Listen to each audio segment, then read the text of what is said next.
All right, we're going to give this a shot.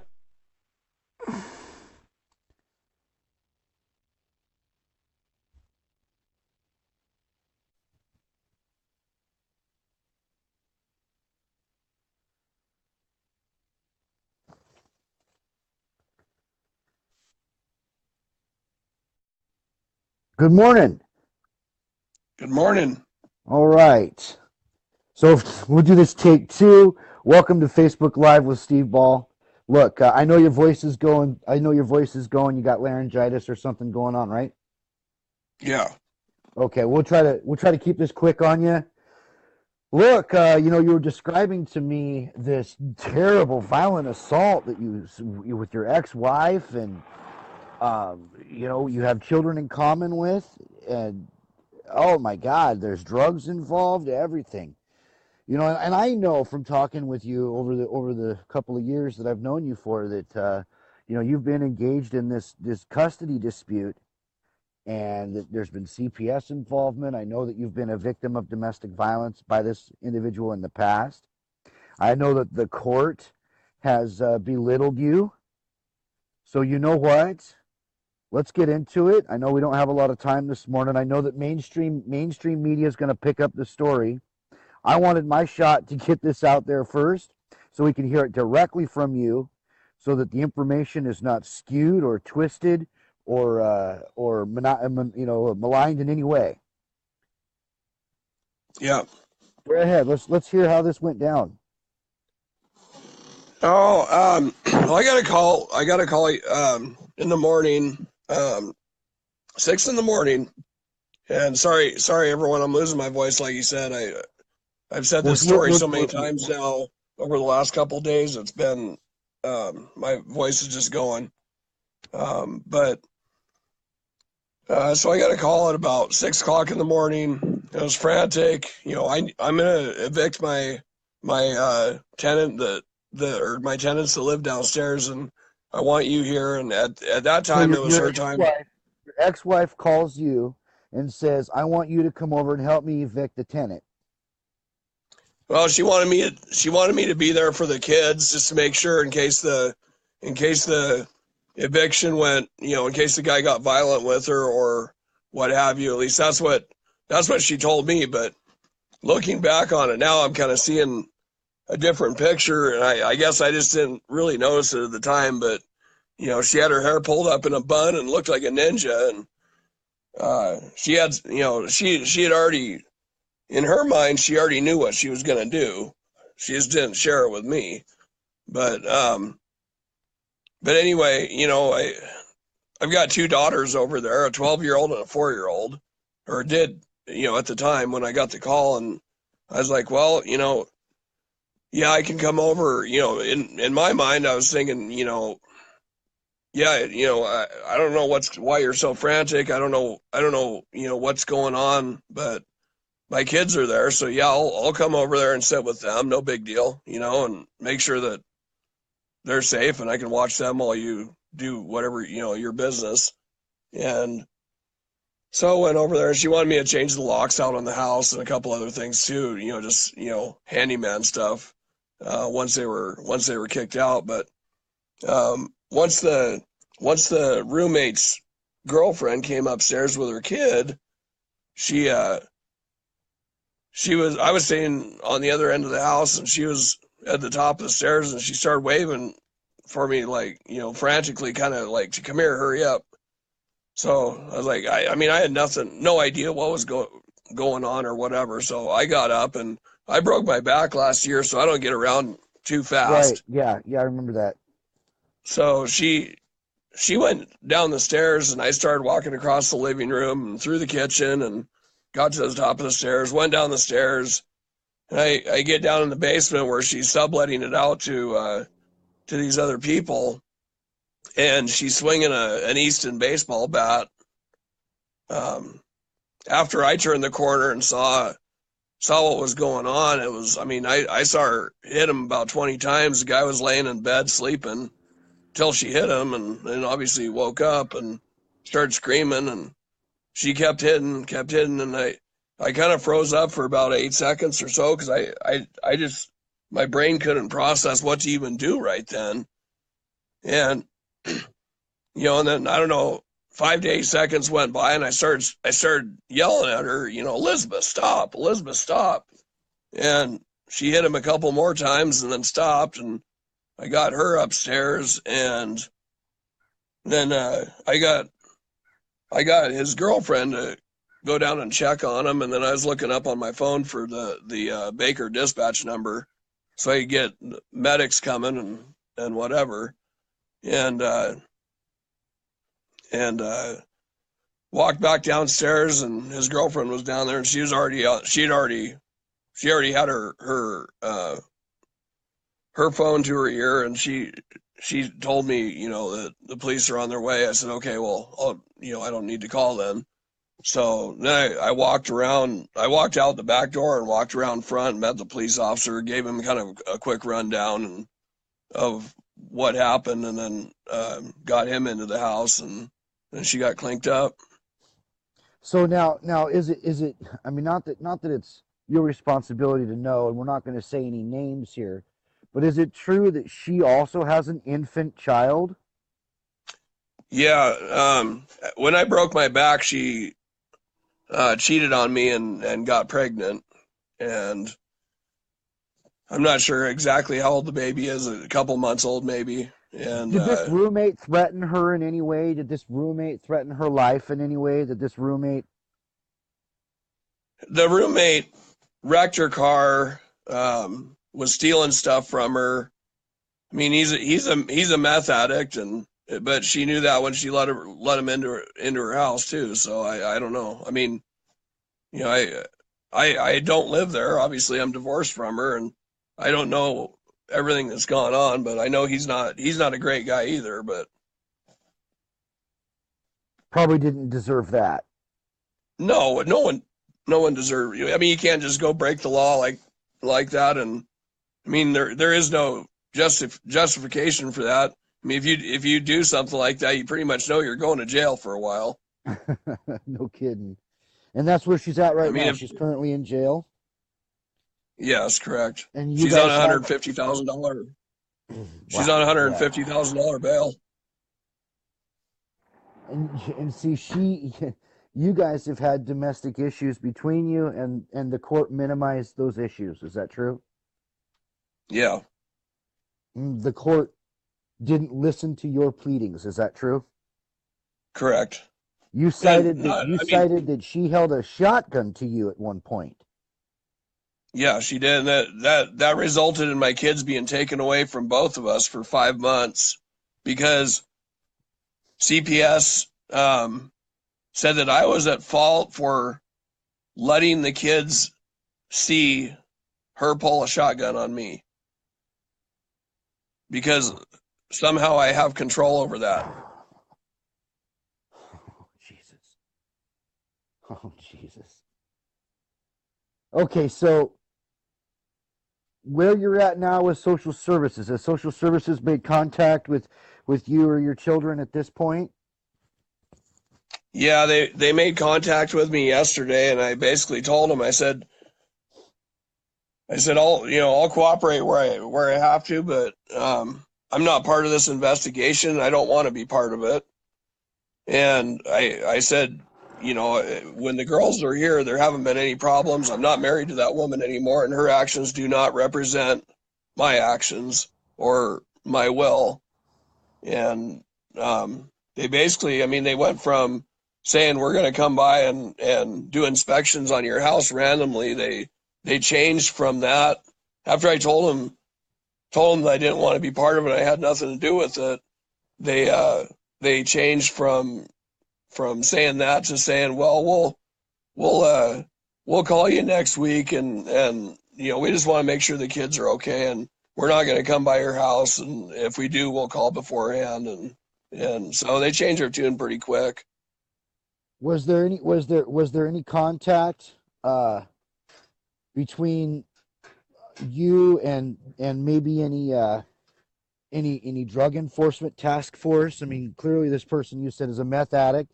You did indicate in a previous interview that you yourself actually found methamphetamine paraphernalia. Yes, correct. In the garage at her house, it was actually the roommate had hung his own lock on the garage in the back alley, and he wouldn't even let her get into it. She didn't even have a key to her own garage, and she when I went over there, as part of changing the door locks, she wanted me to cut the lock off the garage. So I brought a Makita or a DeWalt grinder and cut the lock off and opened the door. And there's a bunch of this guy had a whole bicycle chop shop set up in the back garage, and found a drug kit, found a bunch of aluminum foil with burnt drug residue on it, and stuff like that out there. And I showed the police, but the police weren't, even though I had the door open, they wouldn't even look inside.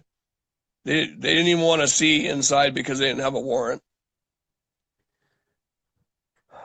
Either way, I mean, we're talking about, chemicals and things that are not conducive at all to, an environment where children could be present, period. Yeah, exactly. And actually, DHS told me yesterday that they don't even want the girls around the roommate, the guy that she beat up. So I mean, she wants me to check on her house while she's in jail and all that stuff, but the police left him there as a resident because even though he doesn't pay any rent, he's established a domicile there, and he has to be evicted properly, which takes 30 days. And I mean, Elizabeth is freaking out. I mean, yesterday, she's calling me about every 10 minutes and just completely breaking down. And, there's just nothing I can do. I mean, when I talked to DHS yesterday, they basically told me they don't want the kids around her and they don't want the kids around her roommates. So, I'm just going to keep doing the dad thing here. That is a very good plan. Very good plan. How are your children adjusting to the situation here? Are they aware of what's going on? Yeah, they were both there when it happened. They didn't see it, but they heard it. And the 4-year-old, she's like a rubber ball. She bounced right back, and she doesn't seem to even, she knows something happened. She knows her mom's in jail, but she doesn't really quite understand, the severity of it or anything. The older one, she's having kind of a tough time. She knows more of the reality of it, but she's doing okay. It's just, it's kind of just got to be tender with her. I know we have an audience right now, and I know that a lot of people are going to see this video, so I want to ask you a couple questions, okay? Okay. How are you? This is your ex-wife. This is somebody that you've cared about. I know that there's been some domestic issues in the past, sure. But, those heartstrings, they're serious, Yeah, it's tough. She's going to jail. I don't see any way out of this. I know. I know. So how are you? I'm conflicted, to be honest. Even the cheating and all the bad divorce and custody battle and everything else. I was married to her for 13 years, and you can't take that out of your heart. I'm not doing great, but I'm okay. I understand. I really do. I really do. Do you plan on staying in touch with Elizabeth? Do you plan on writing her letters? Do you plan on being at her trial? Are you going to testify? I'm going to keep in touch with her because if she's just going to get worse and worse, and I'm hoping that if I stay in touch with her, that she'll take advantage of some of the programs that they have in there for anger management and for mental disorder and stuff like that. And, maybe she can get her stuff together, but I mean, she's going to have, 5 or 6 years to figure it out. But, if I just ditch her in there, she's just going to, I mean, I don't know. I mean, I don't think she'll make it. I think she'll shut down because she doesn't have any of those. Oh boy, this is a really tough situation, and my concern is that mainstream news media is going to allow her the opportunity to look like a victim in all this. How would you feel about that if it's spun that way? I don't see how they could really. I mean, Oh, these guys have their ways, they spin these stories.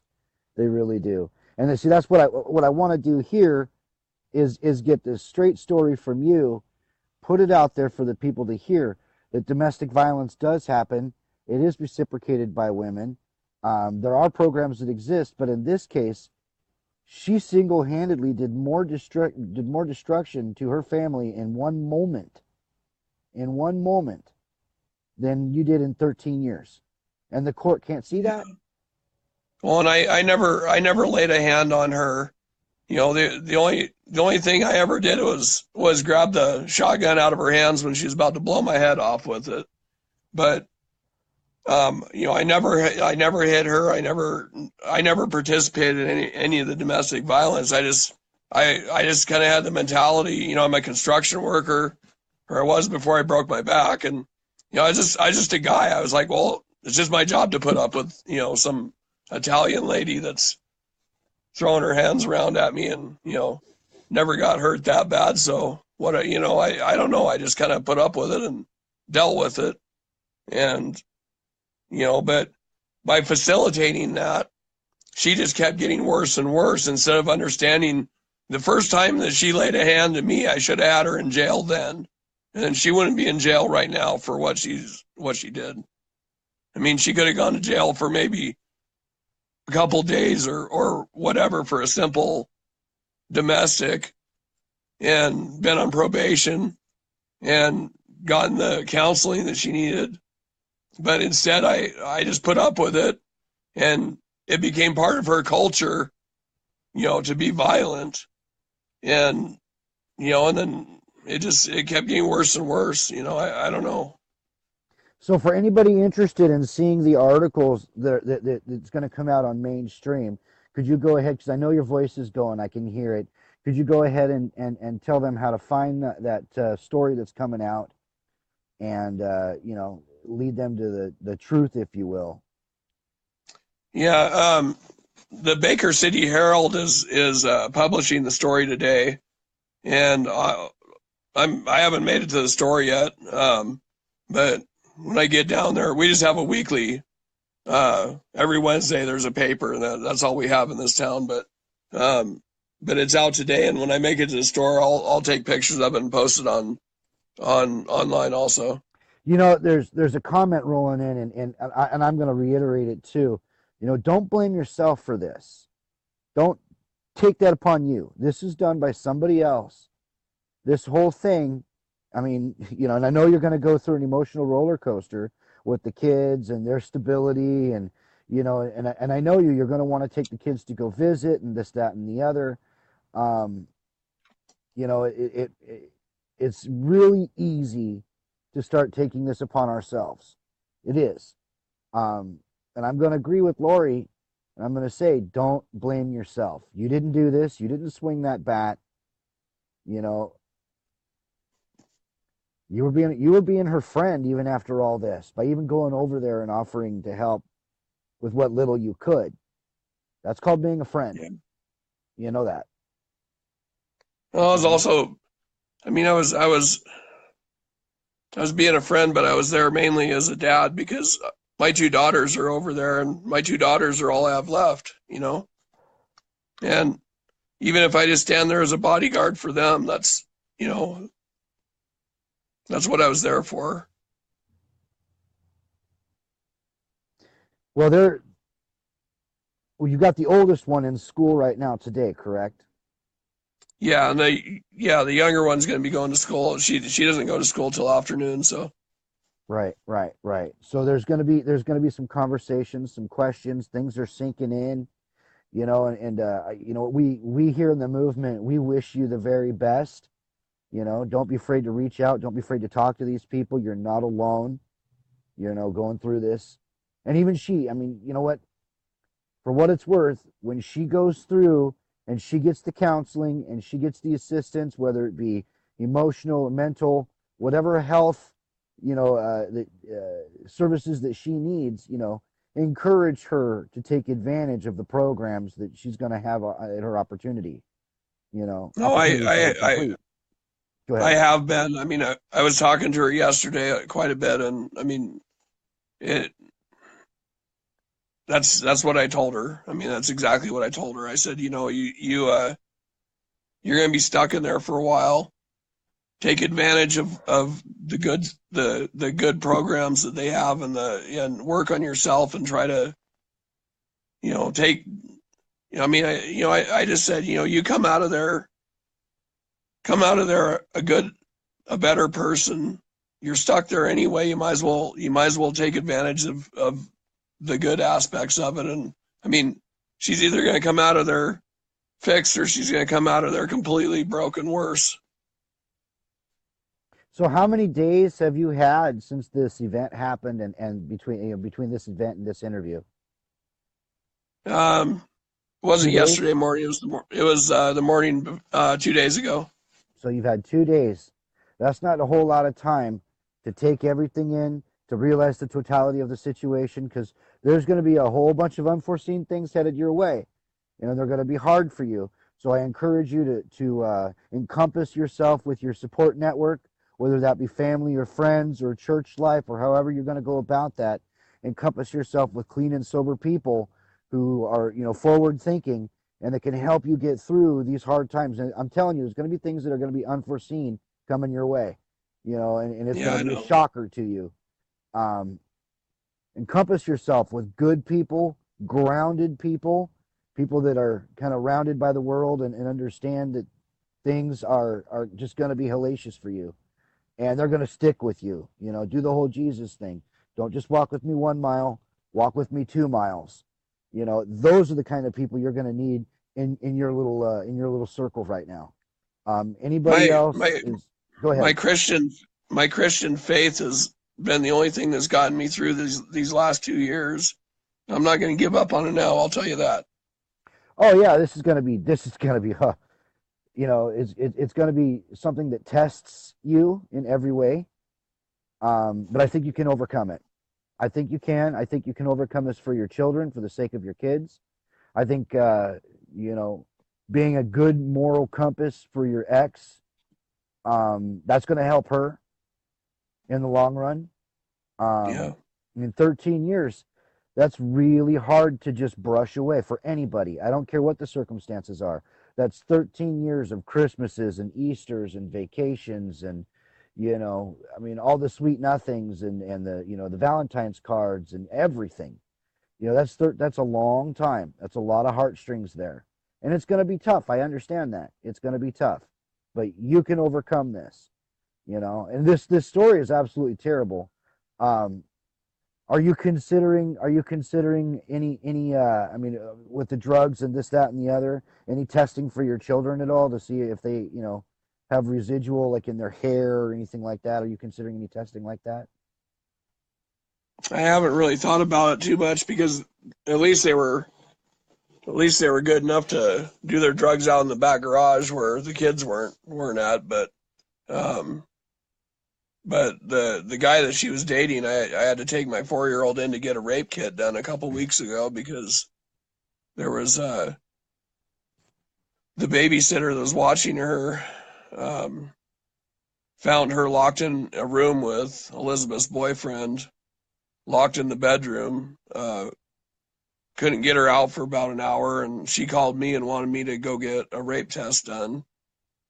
And Elizabeth told me to get a rape test done, so I took the kids to the hospital, and my 4 year old got a rape test. I mean, it broke my heart on that alone. I mean, I'll say this. there's These evaluations sometimes, although invasive, they are necessary to get to the truth. yeah, I I myself know. am a father that has experienced this end, and it's never easy.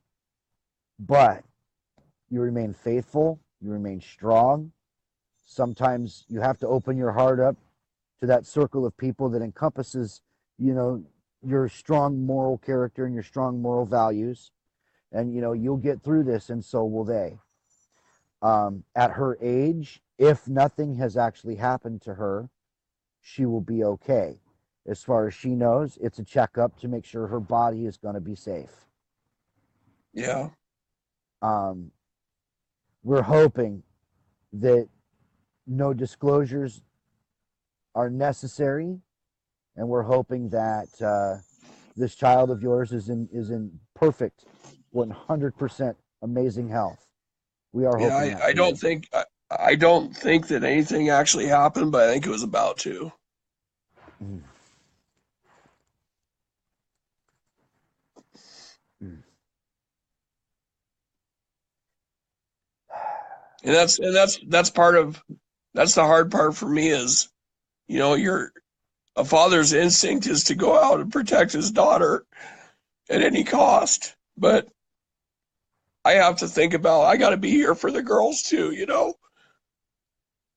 And so I've been trying not to think about some of this stuff too much because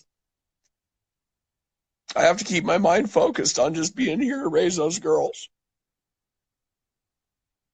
That's absolutely right. That is absolutely right. Maybe you should, in the next day or two, we've got Halloween coming up. Do something extra special here for the holiday. You know, Yeah, um, there are plenty of opportunities for you to create amazing memories with these young people in your life, with your children. And I encourage you to take advantage of all the opportunities at your disposal to do that. I mean, you've got some hard times to come, but you've got a whole movement of people in support of what you're doing.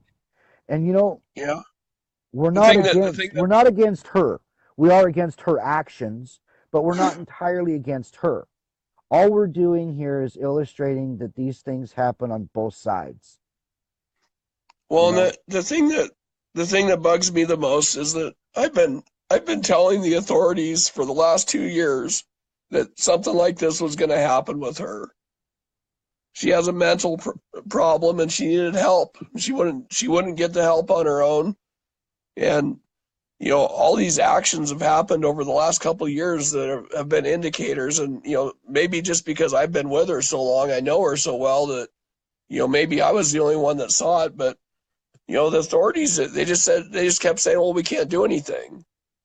And then exactly what I told them was going to happen. I mean, I've talked to the local detective. I've talked to every police officer on the force over the last couple of years. Said, this is what's going on. It's just a matter of time and something's going to happen. But no one did anything, and maybe they can't do anything until she does something. But when I'm sitting here like I got a crystal ball in front of me and I can see exactly what's going to happen. I don't know the exact when and the exact where, but I know that something bad's going to happen. You know, I don't know. I tried talking to everyone I could, and there, just nothing happened. I don't know. well, if there was, with everything that's going on from here, I think from where we're at now to the not too distant future, any fight that you had in a custody atmosphere is pretty much done and over with at this point. You are aware of that, right? Like, you Yeah, know, I'm a, that aspect of your struggle is over. I'm yeah, sorry. yeah, I'm sorry it had to come to this.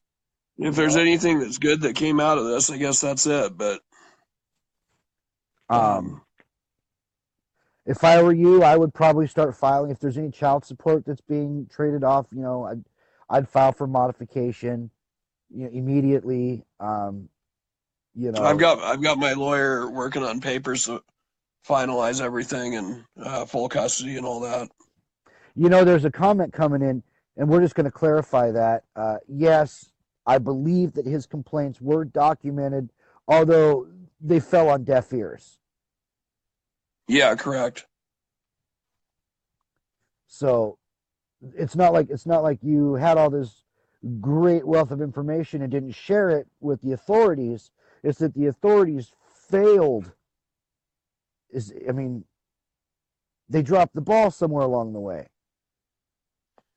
Well, and the rules for and I don't blame the police department or anything like that because they have protocol that they have to follow, and it's set in law and making a case. I mean they can't go to the DA and really can't do anything until something happens where they can move forward on it. But at the same time, there were things they could have moved forward on, but they just chose not to. Maybe they were hanging back and seeing if it was me that was out of whack or her that was out of whack, or I don't know. You know, I want to try to show what kind of a regular guy you are right now. I want to show our audience that you do have a heart. And inside of all of this negativity, can you tell the audience one good thing about Elizabeth? Can you say something good about her?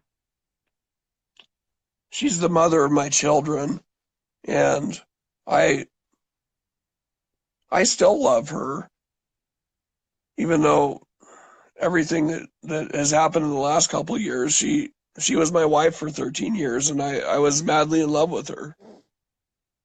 Um, I this I felt like I used to feel like she was half of me. That together we were like one soul, and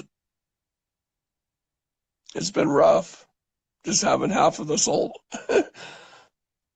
I know. I know. I honestly know. Well, you're going to move past this, and you're going to do it in support of your children and for what's your involvement, for what your involvement must be in support of her as well. She has to heal for the sake of her children. And I encourage you not to be the brick wall that she has to climb over, rather try to be the gates that she has to walk through. Okay? Yeah, that's my strategy right now. Yeah, I mean, don't make it more difficult. I mean, obviously she She snapped, she hasn't had emotional issues, she had, and this thing occurred. Is this who she is, every waking moment of her life? Probably not. But like we all tell ourselves, we have to take responsibility for our actions. And now she's committed this crime and she has to take responsibility for her actions. There's no other yeah greater lesson that she can teach her children in life. I've made this mistake and now I have to take responsibility for my actions. And she will hopefully instill this in her children as she goes through these steps. yeah. And my biggest thing is that she has to get herself work. She's got to do some work on herself, and this is gonna give her time for that if she chooses to. Um, but I'm not trying to. I'm not. She's down right now. I'm not trying to kick her while she's down, and Exactly, I'm not going exactly, to. exactly. Take the I don't higher know. ground. Yes. I'm not saying that everything that has happened. I don't know what's in the future, but I mean, we got lots of time to figure that part out. But I just hope that she gets the help that she wants. I'm not gonna try to get her in more misery than she's already in. That's for darn sure, you know. So I mean, I'm Oh, just gonna be her this whole friend, thing and is that this whole entire situation is a travesty, and she's needed help based on what you're saying for an incredibly long time. yeah, You know, yeah, she has. she has needed somebody to break into her world, you know, and hopefully before something like this. And I think that was your goal. Am I correct? Yeah, it was. But obviously, your concerns fell on Well, deaf I mean, ears. if a person won't take the medication that the doctors are giving them, and if they um, if they don't think they have a problem, there there's not a whole bunch you can do. I think she finally realizes she's got a problem. From when I talked to her yesterday, it sounded like it was finally hitting her. Going back to the moment of the assault, you said that you were stunned for 5 or 8 or 10 seconds. You were just standing there and just like, what am I seeing? What's going on here? Let me ask you a question. And I'm not trying to hurt your feelings, but were you stunned maybe because you had been a previous victim of hers?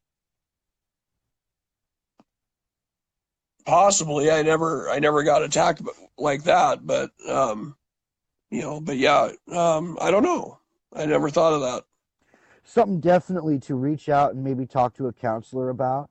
You know, if you have, fears or concerns, I've you're gonna. never, I've never been scared of her. I mean, I'm just not. I don't really have fear of people. I mean, after breaking my back and breaking my shoulders and everything else, I just kind of, I take life as it is, and when it's done, it's done. I don't know.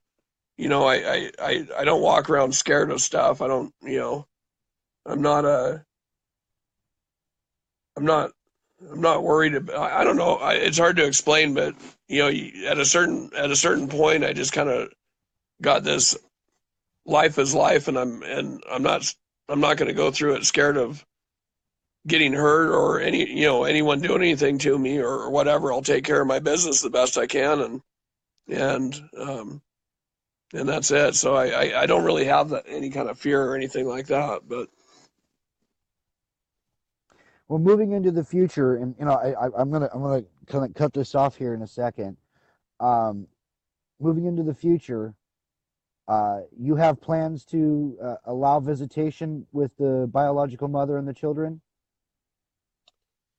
yeah, when I talked to DHS yesterday, they said that they haven't imposed any kind of restrictions on her seeing them as far as visitation. But that's going to change probably when she goes to court on Monday, I'm guessing. Now, But would you be, if it was your decision, would you be adverse to allowing visitation incarceration while she's incarcerated? I I think that it's going to be important for her to see her kids. Um, I think until things get straightened out, it should be supervised. But Well, yeah, that's my in that particular setting, of course, it would be. yeah Yeah, yeah I mean, yeah. But yeah. I think that if I was a jerk and pulled the kids away from her, I think it would ruin her completely. I think the kids are going to have to be kind of part of her restoration. I couldn't agree more. I could not agree more. And I think this lesson is lost with many men as well. These guys go out and rob banks and steal cars and deal drugs and this, that, and the other, and they get hooked up into the law, and then they go to jail. And if they have kids out there, and oftentimes your children can be the tool that men can use to say, God, what am I doing in here? Little Johnny's coming in here. He's telling me about his baseball games I'm missing out on, or his bowling league I'm missing out on. This, that, and the other. And I think that the children oftentimes, well, I'm not going to take him to see, his dad or this, that, or the other because he's a violent criminal, this, that, and the other. But if we don't include the children into our, like you said, into our restoration, we're only asking to be half reformed. We're not seeing what we're missing when we're on the inside. We're just doing our time. We're not seeing what we're missing We're not understanding the responsibility of our actions. You know, the Yeah, and totality of it. Go ahead. well, the thing is, she, I've made a lot of mistakes in my life. Most of them not illegal, but back when I was younger, I mean, there, We got a all few with, do. Yeah, I mean, all of yeah, us. and I'm trying to think of it like this: if I got caught doing one of the things I got away with when I was younger, and I was in jail and I had a kid, and my girlfriend or ex-wife or wife or whatever decided to say, okay, well, you're not going to be able to see your kids anymore, and I'm out of here. How would that have felt for me, for my, and I'm trying to reverse that and think about it from the other perspective. And I am being told in the comments that all we can see is your bald head. So you need to move your camera down for some. There you I didn't go. even know I was on video. Yeah, you're still on video here. I thought I was just on No, you're audio. on. I'll have to see if I can figure out how to screenshot for you because you've never done this before, have you? No, I haven't. Okay. What it looks like is you've got my screen and then you're up in the top right-hand corner from my screen. And I think that's what everybody else can see as well. Oh, okay. So people, Well, I would have taken a shower and cleaned up a little bit if I knew I was on video. It's okay. There's an Maybe grab a audience. hat. There's an audience that can see us. Anyway, Okay. Well, I don't guess worry the about cat's it. out of the bag then. I am gonna shut this off for now. I would hope that you'd let me come back and do an update soon. Do you Okay. intend Yeah, do you, definitely. do you intend on being at the hearing? I'm sure I'm going to have to be anyway. Yeah. Probably as a witness. Mm-hmm. Mm-hmm. And the kids, the girls are safe. There's no problems. Everything all their needs are covered. You're not needing anything particular. No, we're good. Okay. All right. Ron Burrill, for what it's worth, man, I'm sorry you're going through all this. I really appreciate you letting me have the opportunity to talk with you about this morning. I do, however, have to tell you that I have my concerns when it comes to mainstream media and these kinds of stories. And, that's why I wanted to get it covered. I wanted to do this a different way, but when it came to my attention that, they were going to run this story, I was like, well, let's just get this in and get this done. Let's let the people Yeah. know what's going on. And it's Yeah. brave of you to come out and talk about it. It is very brave of you. And I commend you, for your honesty and for your willingness to come and talk to an audience. Many people can't or won't. So Yeah. for what that's worth, I understand it's hard. Just keep your sound moral compass around you while you're going through this, okay? Always. All right, Mr. Burrow, pleasure talking with you. We will be in touch very soon. You too. Thank you, Steve. And All right, no thanks to the problem. listeners out there too. Thanks, Laurie. No, I am being told everybody's here for you. You have a circle if you need it. Okay. All right, Thank God you. bless you. All right. All right. Bye.